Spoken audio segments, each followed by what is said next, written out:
এখান দিয়ে সোজা গিয়ে বজবজ থেকে বাউড়িয়া একটা ব্রিজ হতে পারে।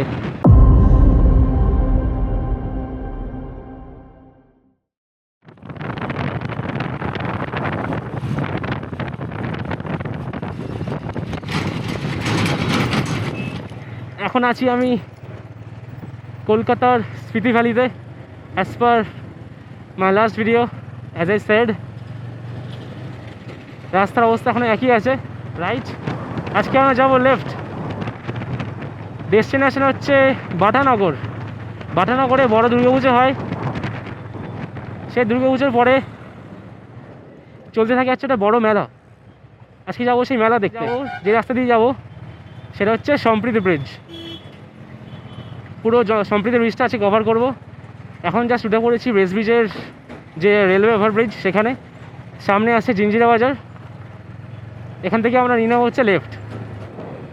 এপাশে হচ্ছে Brace Bridge station, railway station, Sealdah Budge Budge লাইনের। তো বাটানগরের পুজোর কথা আমরা লাস্ট কয়েক বছর ধরে অনেকেই শুনেছি। খুব সুন্দর সুন্দর প্যান্ডেল করে ওখানে। এবার হচ্ছে সেই প্যান্ডেলের পাশে বিশাল বড় মাঠ আছে। আগে মাঠটা বড় ছিল, এখন নতুন নতুন হাই রাইজ হয়েছে। ক্যালকাটা রিভার সাইড যেটা আমরা শুনি, সেটা হওয়ার পরে মাঠটা ছোট হয়ে গেছে। কিন্তু সেই মাঠে এখনও পর্যন্ত মেলা চলছে, এবং সেই মেলা চলবে হচ্ছে কালী পুজোর পরে ভাইফোঁটা পর্যন্ত। তো মেলার সাইজটা বেশ বড়। প্রায় 3 বছর আগে আমি এই মেলার ভিডিওটা আপলোড করেছিলাম আমার চ্যানেলে।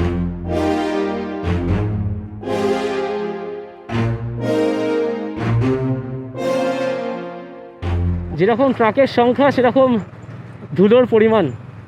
চলো, এই যে চলে যান। এই যে ভালো রাস্তা শুরু হলো, এই ভালো রাস্তাটা আগে আরও খারাপ ছিল, এখানে আরও বেশি জ্যাম হতো আগে। তো জাস্ট এই 6 মাস হলো এই রাস্তাটা করেছে, তো তারপর থেকে এইখানে সমস্যা সলভ হয়ে গেছে। তো ব্যাপার হচ্ছে এইরকম রাস্তা সব জায়গায় হচ্ছে না। তবে সামনে দেখা যাচ্ছে হচ্ছে সম্প্রীতি ব্রিজ, এবং এই ট্রাক যে আমার সামনে যাচ্ছে সম্ভবত ব্রিজে উঠবে না, কারণ বাস বা হেভি ভেহিক্যাল যেগুলো আছে সেগুলো ব্রিজে অ্যালাউড নয়। এরা সবাই ব্রিজের নিচে চলে যাবে আশা করি। যাও এবং হালকা করে ধুলো ছড়িয়ে দিয়ে আমাদেরকে বলছে গুড বাই। হ্যাঁ, নো। আচ্ছা, কি ড্রাইভার কনফিউজ ছিল লাস্ট মিনিট পর্যন্ত, উঠবো না।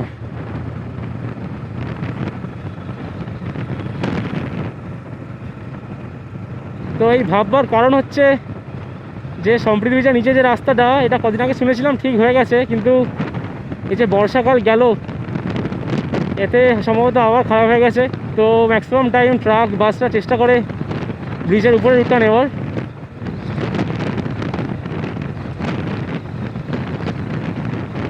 এমনকি কদিন আগে পর্যন্ত রাস্তা যখন খারাপ ছিল তখন উপরে অ্যালাউ করেছিল, তো এখন আবার নিচে রাস্তা হয়ে যাওয়ার পর নিচে সবাই যাচ্ছে ব্রিজ দিয়ে। তো উঠে বললাম হচ্ছে সম্প্রীতি ব্রিজ। এখানে স্পিড লিমিট হচ্ছে 40 কিলোমিটার দেওয়া আছে, যেটা up to 50 is permissible. Right now আমি চলছি হচ্ছে 45-এ। এবং বাটানগরে আমাদের গুবলু, মানে আমাদের সৈকতের বাড়ি, তো সে জানিয়েছে যে ব্রিজের মধ্যে রিসেন্টলি স্পিড লিমিট লাগানো হয়েছে। এখন মধ্যে আমার চোখে পড়েনি কোথায় আছে, স্পিড গান যেটাকে বলে আর কি, স্পিড গান লাগানো হয়েছে। তো 50-র উপরে না হচ্ছে ওঠানোই ভালো, সেফ অ্যাজ অফ নাও। ভালোই ক্রাউড দেখছি এখন পর্যন্ত ব্রিজে। ম্যাক্সিমাম টাইম এখানে ফাঁকাই থাকে, এবং ব্রিজে ওঠার সঙ্গে সঙ্গে আমাদের আশেপাশে কংক্রিটের জঙ্গল চেঞ্জ হয়ে গেছে গ্রিনারি। ব্রিজে উঠলেই সবুজ দেখা যায়। অ্যাকচুয়ালি এই ব্রেস ব্রিজটা হচ্ছে আমরা ধরতে পারি এই শিয়ালদা বজবজ লাইনের একটা border between a city and a village. Like quite evidently আমরা দেখতে পাবো জিনিসটা, এই যে ট্রানজিশনটা। এবং এই যে গার্ডার, এই যে গার্ডগুলো দেওয়া আছে, এই গার্ডটা কিছুক্ষণ পরে সরিয়ে দেওয়া হবে সকালের দিক করে, যেহেতু যাতে স্পিডিং না হয় এই কর্নারগুলোতে। তাই জন্য গার্ডগুলো দেওয়া হয়, আর রাত্রিরে করে খুলে নেওয়া হয়, কারণ রাত্রিরে একদমই দেখা যায় না, ধাক্কা মারার চান্স আছে। আর এই ব্রিজটাই হচ্ছে খুবই প্রয়োজনের তুলনায় একটু বেশি টার্নিং আছে, তো তাই জন্য কদিন আগে পর্যন্ত অ্যাক্সিডেন্ট বিশালভাবে হতো। আর এই যে মা ফ্ল্যাগের মতন এখানেও দেওয়া হয়েছে হচ্ছে বড় বড় আয়রন বিম, এখানেও দেখা উঠছে ঘুড়ি, তো দু একবার ঘুড়ি শুধু অ্যাক্সিডেন্ট এখানেও হয়েছে। তো এই গার্ডটা সব জায়গায় নেই, জাস্ট কিছুটাই আছে, সামনে গিয়ে আবার বন্ধ হয়ে যাবে।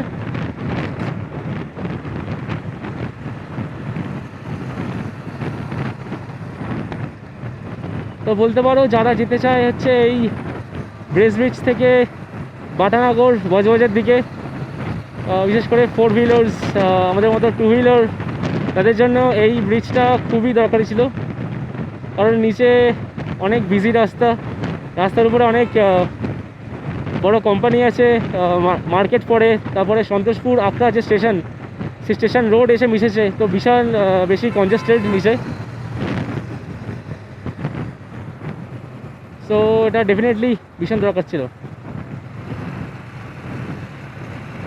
এবং সবথেকে বড় কারণ যার জন্য ব্রিজটা করা হয়েছে সেটা হচ্ছে বাটানগরে যে বড় হাইরাইজগুলো হয়েছে ক্যালকাটা রিভার সাইড, একটা স্যাটেলাইট প্রজেক্ট,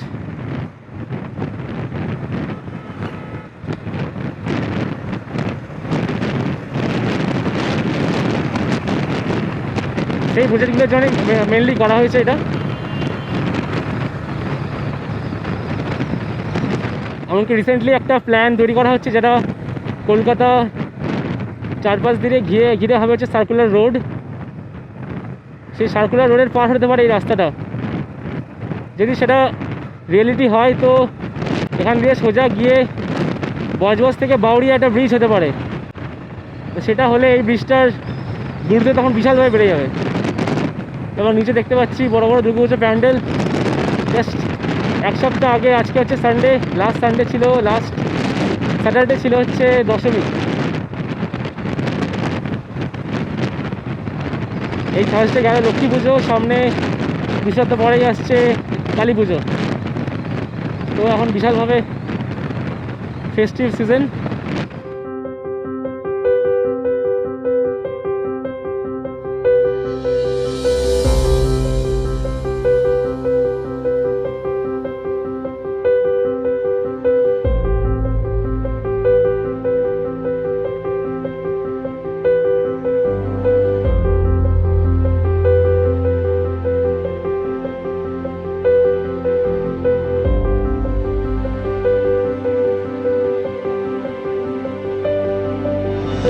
দেখা যাচ্ছে দূরে ক্যালকাটা রিভার সাইডের হাইরাইজগুলো, এবং আমরা এখান থেকে নেমে যাচ্ছি হচ্ছে সম্প্রীতি ব্রিজ থেকে। কতক্ষণ লেগেছে? 5-10 মিনিটস।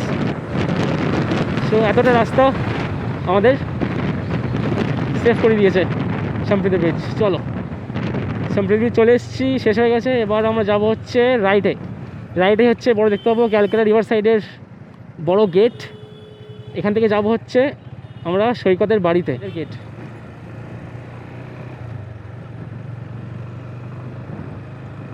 এই যে ব্রিজে যাওয়ার যে রাস্তাটা, এই রাস্তাটা আগে এত ভালো ছিল না, রিভার সাইডের কনস্ট্রাকশনগুলো হওয়ার পরে এত সুন্দর করে দিয়েছে। এখান থেকে পুরো রাস্তাটা এরকম একদম সোজা হচ্ছে আমাদের গঙ্গার পাড়ে যাওয়া যায়, তত পর্যন্ত পুরোপুরি এরকম রাস্তাটা খুব সুন্দর করে দিয়েছে, পুরো 4 লেন, প্রপারলি 4 লেন। এই হচ্ছে ব্রিজ, এদিকে চলে যাচ্ছে হচ্ছে বজবজ, এদিকে শিয়ালদা। এই ব্রিজ থেকে নেমেই আমরা দেখতে পাবো হচ্ছে মেলার দোকানগুলো। আগে এখানে এই সাইডে বড় করে এটাকে সার্কাস হতো, এখন আর সবসময় আসে না। আর সামনে দেখা যাচ্ছে হচ্ছে বাটানগর পুজো মণ্ডপের প্যান্ডেল। হ্যাঁ, যেতে পারবো।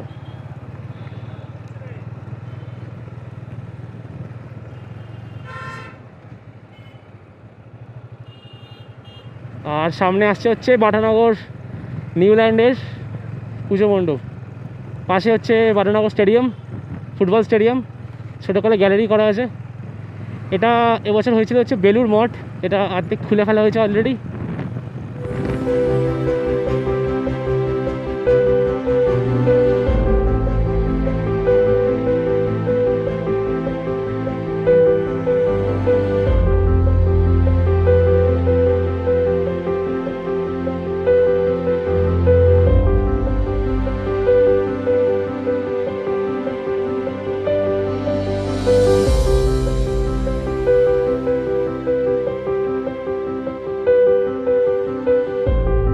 চলো বাইক রেখে এখন পায়ে হেঁটে, আর পাশে যাচ্ছে এই দুজন লোকাল বয় চাইছে ওই যে উপর জিনিসটাকে চড়তে। লোকাল বয় চলো কত কত নেবে ওটা, সেটাই জিজ্ঞেস করতে যাচ্ছি। চলো।